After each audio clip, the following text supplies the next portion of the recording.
다들 비켜주세요. 날치가 물에서 튀어나와 날개처럼 생긴 작은 지느러미를 펄럭입니다. 실제로 날지는 않지만 날치라는 이름이 멋지잖아요.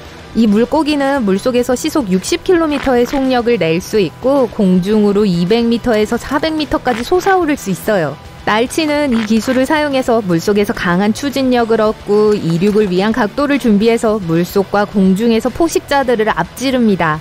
날치는 빠르게 꼬리를 흔들며 수면으로 돌진해요. 그리고 공중에 있는 동안에는 물로 내려가기 전에 꼬리를 계속 움직여서 속도를 올립니다. 그렇게 하길 잘했어요. 배고픈 백상아리가 갑자기 나타나서 무엇이든 잡아먹을 기세거든요. 백상아리는 최대 시속 40km로 이동할 수 있지만 평균 속도는 시속 24km 정도예요. 지구상에서 가장 큰 포식성 물고기이며 300개의 날카로운 이빨이 여러 줄로 나 있어요. 거의 스쿨버스만한 크기로 자랄 수 있고 뛰어난 후각을 사용해서 어디에 가장 가까운 먹이가 있는지 찾아내죠. 전에 무엇을 쫓고 있었는지 알 수 없지만 지금은 날치의 냄새를 맡고 쫓기 시작합니다.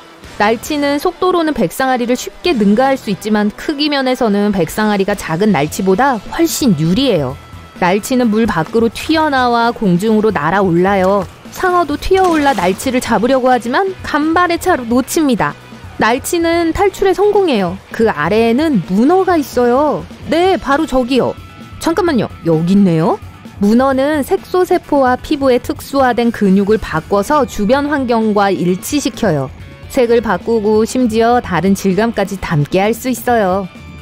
문어는 또한 분사추진이라는 기술을 사용하여 시속 40km까지 속도를 낼 수 있어요. 물을 주머니에 채우고 사이펀이라고 불리는 관을 통해 재빨리 뿜어내죠. 백상아리는 처음에는 문어를 알아차리지 못하고 지나쳐버려요. 하지만 문어의 냄새를 맡습니다. 비록 문어가 위장하고 있지만요.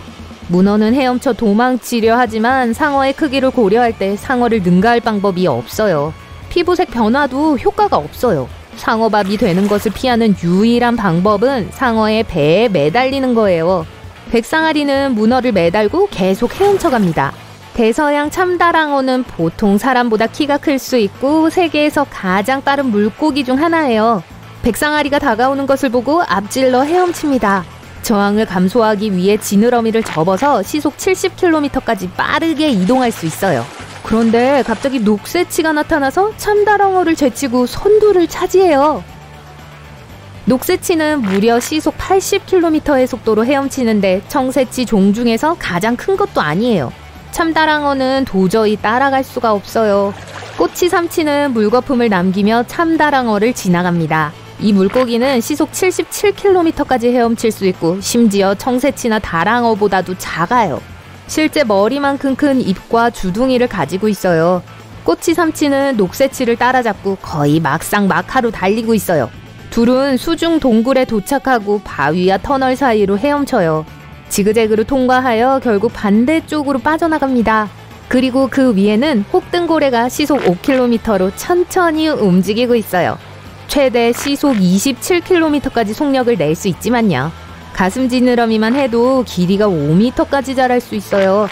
백상아리를 비롯한 모든 물고기가 혹등고래보다 빠르게 헤엄치는데 혹등고래는 경주에 참여할 마음이 없는 것 같아요. 이 물고기들은 길을 잃은 것 같아요. 바다 한가운데에 살지 않거든요. 블루탱과 클라운피쉬는 산호초에 살면서 먹이를 얻어요. 보통 말미잘 안에 머무는 클라운피쉬와는 달리 블루탱은 훨씬 더 빠른 수영선수예요. 클라운피쉬는 은신처에서 10cm 이상 밖으로 나가지 않아요. 거기에서 뭘 찾을 수 있을까요? 니모를 찾나요? 저 시간 많아요. 낚시하실래요? 가오리는 범고래와 맞먹는 시속 48km로 헤엄칠 수 있어요. 서로 막상막하해요. 그리고 백상아리와 마찬가지로 범고래도 먹이 사슬의 꼭대기에 있죠. 가오리는 범고래보다 더 민첩해서 범고래가 할 수 없는 특정 장애물을 통과할 수 있어요. 하지만 소용없어요. 범고래가 모든 것을 뚫고 선두로 나서네요. 뭔가 거대한 것이 다가오고 있어요. 아니요, 백상아리도 아니고 혹등고래도 아니에요. 백상아리 크기의 2배예요. 시속 17km로 움직이는 메갈로돈이 이빨을 드러내며 현장에 도착해요. 모든 동물이 공포에 질려 도망칩니다. 바다에서 가장 빠른 속력을 낸 선박은 스피릿 오브 오스트레일리아였어요. 안에 있는 사람들이 메갈로돈을 알아채고는 시속 510km로 속력을 냅니다. 바로 뒤에는 시속 445km로 달리는 블루버드 K7이 있어요. 이건 경주가 아니에요. 갈매기는 시속 27km의 속도로 날 수 있어요. 수면 근처에 있는 날치를 보고 낚아채려고 해요. 날치는 가까스로 조금 더 높이 날아서 보트 위에 물이 든 양동이 안에 착지하고 경주에서 선두를 달려요. 갈매기가 메갈로돈을 보고 멀리 날아갑니다. 한편 돛새치는 시속 110km의 속도로 바닷물을 가르는 가장 빠른 물고기예요. 공중에서의 속도도 포함해서요. 비록 보트에서 몇 킬로미터 떨어져 있지만 다른 물고기들을 지나쳐 선두를 달립니다. 돛새치는 참다랑어와 녹새치를 제치고 백상아리 주변을 맴돌아요. 클라운피쉬와 블루탱은 여전히 바다 한가운데서 어디로 가야 할지 고민하고 있어요. 얘들아, 호주는 저쪽이야. 둥근머리 돌고래와 창꼬치는 가는 길에 있는 모든 것을 피하며 막상 막하네요. 둥근머리 돌고래는 시속 32km까지 헤엄칠 수 있는 반면 창꼬치는 시속 43km로 이동할 수 있고 길이가 1.5m까지 자랍니다. 이 둘은 백상아리를 지나쳐 헤엄쳐가요. 메갈로돈이 따라오고 있지만 더 큰 무언가가 바로 눈앞에 있어요. 모든 물고기가 그것을 감지하고 더 빨리 속도를 냅니다. 허리케인이 기세를 몰아 물 밖으로 모든 것을 날려보내고 있어요. 바람이 배 앞에서 상어와 참다랑어를 내던지고 선두로 나섭니다. 허리케인은 시속 320km 이상의 속도를 낼 수 있어요. 이동하면서 마주치는 모든 것을 파괴해요. 하지만 바람은 나머지 해양 경쟁자들의 속도를 더 높여줍니다. 전보다 훨씬 더 빨리 가고 있어요. 메갈로돈이 선두를 달려요. 갈매기는 보트에 도착해서 폭풍을 피하며 쉬고 있어요. 그러는 동안 바다사자떼가 바위 옆에서 서성이고 있어요. 파도가 오는 것을 보고 탈출을 시도해요. 바다사자는 최대 시속 22km로 이동할 수 있고 숨을 참는 데 능숙해요. 바다사자가 유리하죠. 이들은 시속 8km로 헤엄치는 황제 펭귄보다 훨씬 더 빨라요.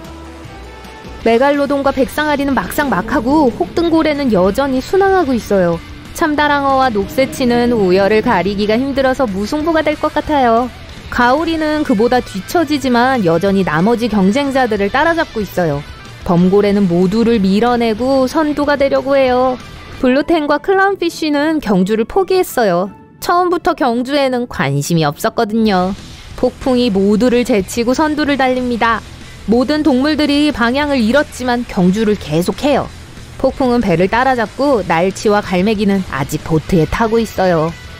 갈매기는 배 끝에 서서 부리를 앞으로 내밀고 부정한 방법으로 챔피언이 되려고 해요. 하지만 폭풍이 모두를 밀어내고 사방으로 흩어지게 합니다. 모두 경주에서 밀려났는지 그 우열을 가리기 힘들지만 승자는 백상아리, 2등은 돛새치가 차지합니다. 하지만 문어는 경주 내내 백상아리와 함께 매달려 있다가 원래 색으로 변했어요. 백상아리가 문어와 함께 금메달을 공유해야 할 것 같네요. 모두들 멋진 경주였어요.